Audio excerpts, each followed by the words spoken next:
금융위기의 여파 속에서 소액 투자자들에게 분산 투자의 기회를 제공한 최초의 펀드 엔드라우트는 초기에 성공을 거두었습니다. 엔드라우트의 성공은 새로운 펀드들을 속속 등장시키는 자극제가 됐는데요. 그 영향력은 처음 시작된 네덜란드를 벗어나 영국을 비롯한 유럽과 미국으로 퍼져나가게 됩니다. 초기 펀드들의 운영은 과연 어떻게 됐을까요?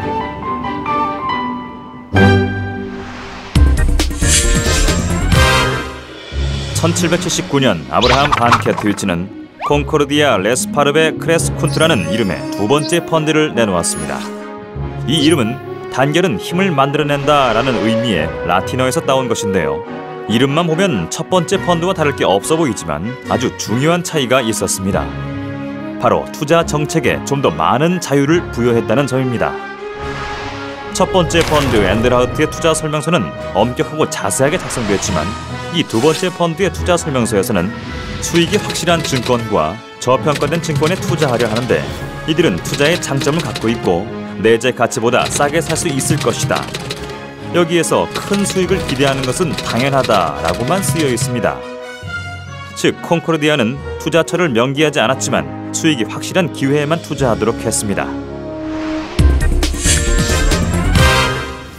그런데 소액 투자자들에게 큰 반향을 일으키며 성공적인 데뷔식을 치른 초기 펀드들의 행운이 그리 오래가지는 못했습니다. 초기 펀드들의 운명을 좌우한 것은 다름 아닌 전쟁이었습니다. 전쟁은 초기 펀드들의 주요 투자처였던 플랜테이션론에 강력한 영향을 미쳤고 초기 펀드들의 운명도 갈라놓았습니다.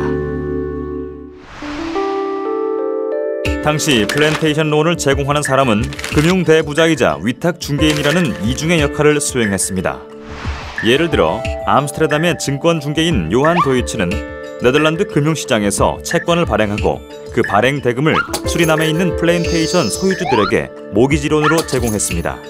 그 대신 돈을 빌린 플랜테이션 소유주들은 도이치에게 그들의 농산물을 선적해 보내야 하는 의무를 갖게 되고 도이치는 네덜란드에서 그들의 위탁 중개인으로 활동하였습니다.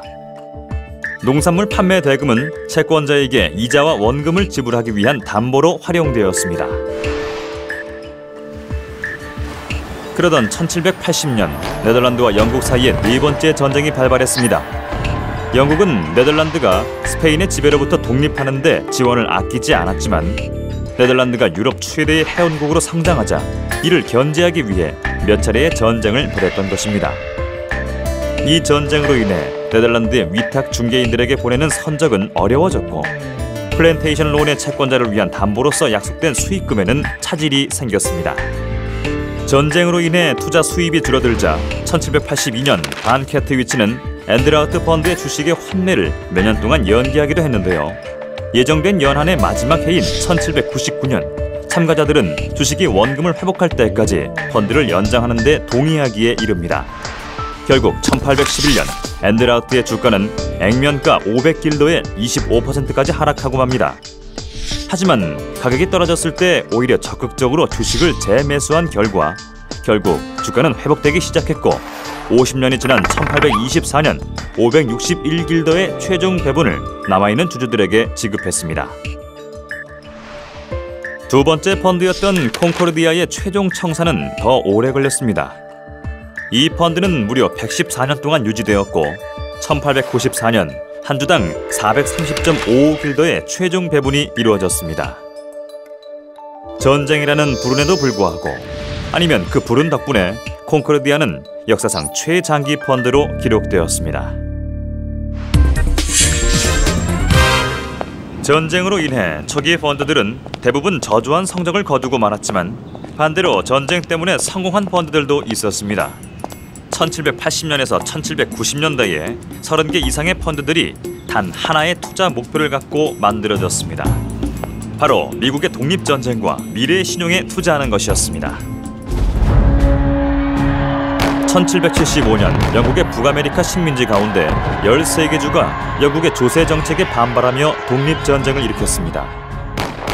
1783년까지 9년간 전쟁을 치르는 동안 미국의 주 정부들과 대륙회의는 전쟁에 필요한 자금을 조달하기 위해 조세 수입보다 훨씬 많은 지폐를 발행했습니다.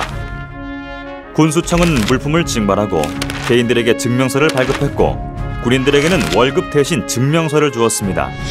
1783년 마침내 영국은 미국의 독립을 인정하며 전쟁은 종결되었지만 전쟁 기간 동안 발행된 부채 증명서를 가진 수많은 사람들은 정부에 지불을 요구했습니다.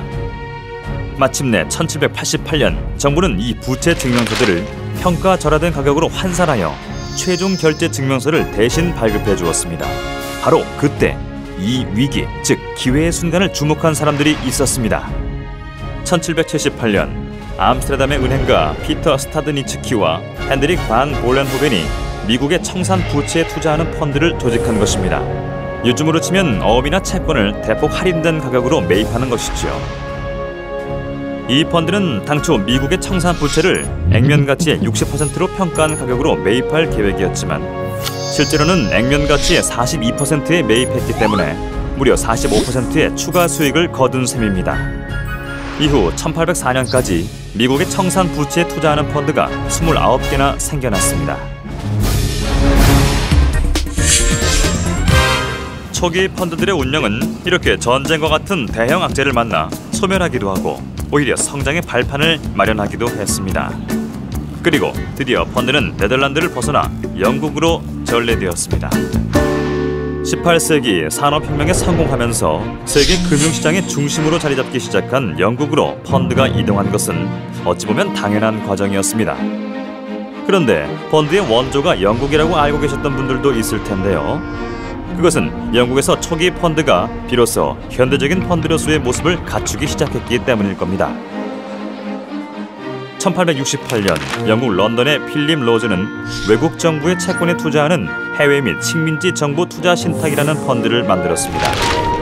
이 펀드의 목표는 다양한 외국 및 식민지 정부의 채권에 투자함으로써 투자 위험을 줄이고 소액 투자자들에게 거대 자본가와 동일한 이점을 제공하는 데 있었습니다. 위험을 줄일 수 있는 분산 투자를 운용 방침으로 정했고 3%의 판매 수수료와 0.25%의 운용 보수를 부과하는 등 오늘날의 펀드와 비슷한 모습을 갖추게 됩니다.